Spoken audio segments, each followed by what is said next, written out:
Bismillahirrahmanirrahim. Assalamualaikum warahmatullahi wabarakatuh. Kami di sini dari kelompok 2 yang berusaha untuk menjelaskan mengapa kelompok kami itu setuju dengan US strategi atau strategi dari Amerika Serikat yang dijalankan di Timur Tengah. Kami setuju dengan strategi Amerika Serikat di Timur Tengah dan merasa masih signifikan karena signifikan atau tidaknya US strategi ini itu tidak bisa dicerminkan dalam satu aspek, melainkan ada beberapa aspek yang menjadi acuan atau menjadi suatu kualifikasi mengapa US strategi ini masih signifikan di Timur Tengah. Nah, untuk menjelaskan mengapa kami setuju dan bagaimana kualifikasi dikatakan US strategi ini masih signifikan akan dijelaskan oleh teman-teman saya setelah ini. Kemudian selanjutnya pada bidang ekonomi, yang pertama ada akses ke sumber daya energi.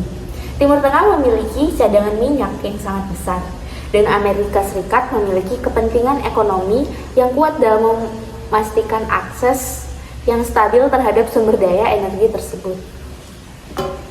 Amerika Serikat telah melakukan berbagai langkah untuk menjaga hubungan dengan negara-negara produsen minyak di Timur Tengah, terutama Arab Saudi. Meskipun demikian, dengan berkembangnya sumber energi alternatif dan perubahan lanskap energi global, relevansi Amerika Serikat dalam hal ini mungkin mengalami perubahan seiring berjalannya waktu. Kemudian Amerika Serikat dikenal sebagai negara yang memiliki pengaruh besar di kawasan Timur Tengah. Hal ini didasarkan pada fakta bahwasanya kawasan Timur Tengah memiliki lebih dari setengah total cadangan minyak di seluruh dunia, sehingga hal tersebut menjadi penentu dari harga minyak dunia. Kemudian sejak akhir 2011, perubahan kebijakan Amerika Serikat di kawasan Asia Pasifik tampak semakin jelas. Presiden Obama telah menyatakan secara tegas kehadiran kembali Amerika Serikat di kawasan ini setelah selama ini lebih menitik beratkan kebijakan Amerika Serikat di Timur Tengah dan Eropa Amerika Serikat, kemudian memberikan perhatian yang cukup serius terhadap kawasan Timur Tengah. Hal ini dibuktikan dengan beroperasinya sejumlah perusahaan minyak Amerika Serikat di kawasan tersebut.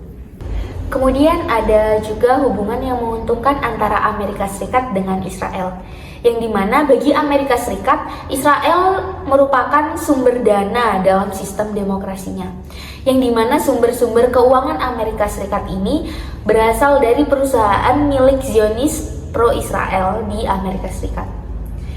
Berdasarkan pernyataan dari Center for Responsive Politics, Obama secara tidak langsung menerima sumbangan sebesar 213.000 US dollar dari perusahaan minyak dan gas. Kemudian juga politisi Hillary Clinton juga mendapatkan sumbangan sekitar 300.000 US dollar, dan juga politisi John McCain sebanyak 1,3 juta US dollar. Selain itu juga, Israel juga mendapatkan bantuan militer dan ekonomi yang senilai lebih dari 3 miliar US dollar setiap tahun oleh Amerika. Di bidang ekonomi selanjutnya yaitu ada hubungan dagang antara Amerika Serikat dengan Arab Saudi.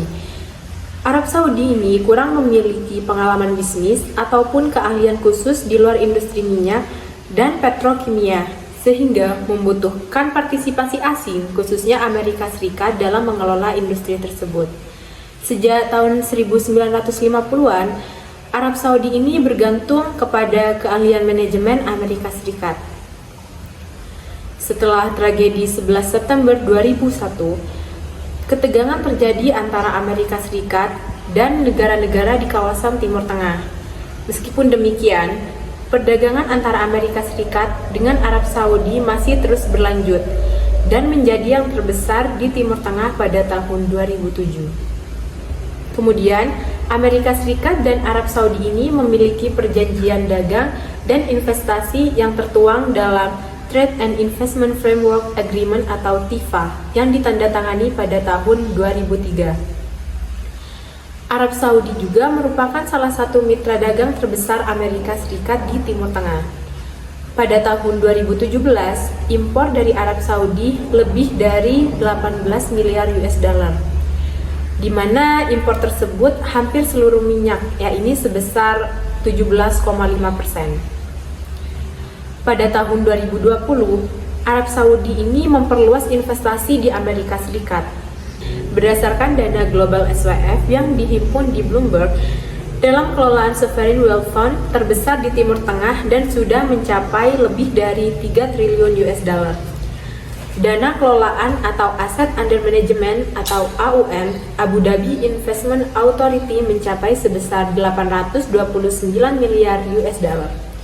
Kemudian ada juga Kuwait Investment Authority sebesar 769 miliar US dollar. Ada PIF yang memiliki investasi sebesar 620 miliar US dollar. Ada juga Qatar Investment Authority sebesar 445 miliar US dollar. Investment Corporation of Dubai mencapai 300 miliar US dollar. Dan ada juga Mubadala Abu Dhabi sebesar 284 miliar US dollar. Dan yang terakhir ada ADQ Abu Dhabi dengan dana 108 miliar US dollar. Kemudian di bidang militer, Amerika Serikat melakukan upaya preventif dari ancaman nuklir Iran yang dianggap berbahaya karena Amerika menganggap bahwa Iran mengembangkan teknologi senjata nuklir yang berpotensi menjadi senjata pemusnah massal. Hal ini tentunya berbahaya bagi keamanan internasional. Langkah Amerika ini pada akhirnya membawa masalah ini ke PBB dan juga melakukan beberapa kebijakan yang diaplikasikan dengan bentuk diplomasi dan negosiasi besar-besaran terhadap Iran. Lalu agenda lain Amerika dalam hal militer juga dilakukan berupa dengan upaya preventif dan penolakan terhadap adanya kemunculan ISIS. ISIS yang melakukan invasi terhadap negara-negara Timur Tengah dan negara-negara lainnya tentu memberikan keresahan di kancah internasional. Oleh karena itu, Amerika Serikat memberikan bantuan kepada negara-negara Timur Tengah, salah satunya kepada kaum Yazidis di Irak. Amerika memberikan bantuan kemanusiaan berupa bala bantuan militer untuk memerangi ISIS di Timur Tengah. Selain itu, Amerika juga mengupayakan pembuatan resolusi PBB untuk memerangi gerakan-gerakan ISIS, dimulai dari pendanaan hingga perlawanan-perlawanan terhadap ISIS tersebut. Baik, saya akan membawakan argumen tentang mediasi yang dibawakan oleh Amerika Serikat guna untuk menyelesaikan masalah yang dihadapi. Yang pertama adalah intervensi Amerika Serikat berhasil mengakhiri perang saudara di Lebanon tahun 1958 terjadi akibat kesenjangan dan ekonomi yang tidak stabil dan pembagiannya kekuasaan antara kelompok Kristen dan Islam. Yang kedua yaitu mediasinya yaitu win-win position. Amerika Serikat sebagai mediator krisis diplomatik antara negara-negara Arab dengan negara Qatar tahun 2017 karena kepentingan Amerika Serikat di sini tuh berkaitan dengan sama poin nomor 2 yang dibacakan oleh teman saya, dan juga kalau berkaitan dengan keamanan si Arab Saudi ini merupakan negara terbesar importir senjataan atau defense market dari Amerika Serikat pada tahun 2015. Amerika Serikat dan Qatar ini juga saling memiliki hubungan dengan diantaranya contohnya itu impor sapi perah Qatar yang berasal dari beberapa negara termasuk Amerika Serikat. Juga punya kegiatan perdagangan di antara keduanya. Amerika Serikat tentu saja membutuhkan minyak yang berasal dari Qatar, dan Qatar melakukan impor bahan-bahan pokok dari berbagai negara termasuk dari Amerika Serikat. Yang selanjutnya itu menurut HAM di 2018, kebijakan Amerika Serikat terhadap konflik Palestina Israel selalu berubah dari masa ke masa. Fakta sejarah membuktikan bahwa Amerika Serikat telah lama menjadi mediator yang menengahi berbagai perundingan sejak dekade 1990 sampai saat ini. Setidaknya ada 8 perundingan antara Palestina Israel dengan keterlibatan Amerika Serikat sebagai fasilitator maupun sebagai penyedia. Amerika Serikat pada era Trump masih menunjukkan upaya untuk menjadi mediator dalam konflik Palestina-Israel dengan membuat sebuah rencana perdamaian bernama Trump Peace Plan yang pertama kali diumumkan pada konferensi Bahrain tahun 2019 oleh Jared Kushner yang menjabat sebagai wakil dari tim perdamaian Timur Tengah.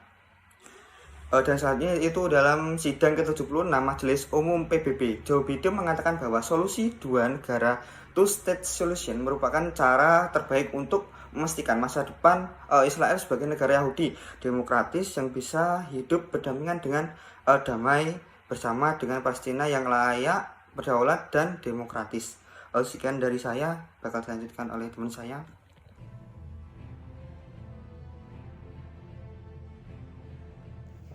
Pada kesimpulan ini, kami dengan tegas percaya bahwa signifikansi Amerika Serikat di Timur Tengah tidak dapat diabaikan. Sepanjang sejarah, Amerika Serikat telah memainkan peran penting dalam membentuk dinamika wilayah tersebut dan memiliki dampak yang langgeng pada lanskap politik, ekonomi, dan keamanannya. Pertama-tama, mari kita tidak lupakan pentingnya keamanan dan stabilitas di Timur Tengah, bukan hanya bagi wilayah itu sendiri tetapi juga bagi komunitas global. Amerika Serikat telah berada di garis depan dalam memerangi terorisme dan memastikan keamanan sekutu dan mitra di wilayah tersebut. Kehadiran militer Amerika Serikat telah membantu membongkar jaringan teroris seperti Al-Qaeda dan ISIS, serta mencegah penyebaran ekstremisme di luar batas-batas wilayah tersebut. Kedua, Amerika Serikat telah menjadi kekuatan penggerak di balik upaya diplomasi di Timur Tengah. Amerika Serikat telah bertindak sebagai mediator dalam banyak konflik, memfasilitasi perundingan perdamaian dan mendorong dialog antara pihak-pihak yang bertikai. Keterlibatannya dalam proses perdamaian seperti perjanjian Camp David dan perjanjian Abraham yang terbaru telah mencapai kemajuan nyata dalam mencapai stabilitas dan kerjasama di wilayah tersebut. Selain itu, Amerika Serikat telah berperan dalam mempromosikan pembangunan ekonomi dan kemakmuran di Timur Tengah. Keterlibatannya telah memfasilitasi kemitraan dengan perdagangan, investasi langsung asing, dan kemajuan teknologi yang berkontribusi pada pertumbuhan dan modernisasi wilayah tersebut. Amerika Serikat tetap menjadi pasar utama bagi ekspor Timur Tengah dan sumber investasi yang penting, menciptakan lapangan kerja dan meningkatkan standar hidup. Para kritikus mungkin berpendapat bahwa kehadiran Amerika Serikat di Timur Tengah telah menyebabkan ketegangan dan tantangan. Sambil mengakui kompleksitasnya, kita harus mengakui bahwa Amerika Serikat telah menyesuaikan pendekatannya dari waktu ke waktu, belajar dari kesalahan masa lalu, dan terlibat dalam dialog dengan pemangku kepentingan regional. Komitmen Amerika Serikat terhadap multilateralisme dan diplomasi telah membuka jalan bagi solusi kolaboratif dan peningkatan kepemilikan regional terhadap tantangan. Sebagai kesimpulan, signifikansi Amerika Serikat di Timur Tengah tidak dapat disangkal.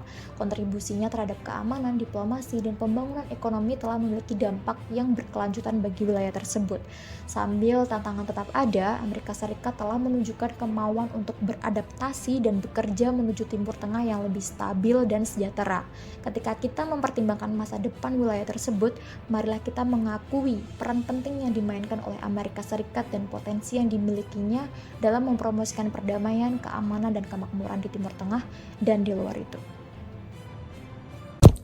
Ya, jadi itulah beberapa argumen yang berusaha kami sampaikan untuk menjelaskan mengapa kelompok kami itu setuju dengan strategi Amerika Serikat di Timur Tengah. Dan itu juga diperkuat oleh argumen dari teman saya bahwa terlepas dari adanya dampak negatif atau dampak positif yang ada di Timur Tengah, keberadaan Amerika Serikat ini masih sangat dibutuhkan oleh negara-negara Timur Tengah sebagai salah satu contohnya untuk menjadi stabilitator di kawasan tersebut. Sekian dari kelompok kami. Apabila ada salah kata mohon dimaafkan. Wallahu muwaffiq ila aqwamit thoriq. Assalamualaikum warahmatullahi wabarakatuh. Terima kasih.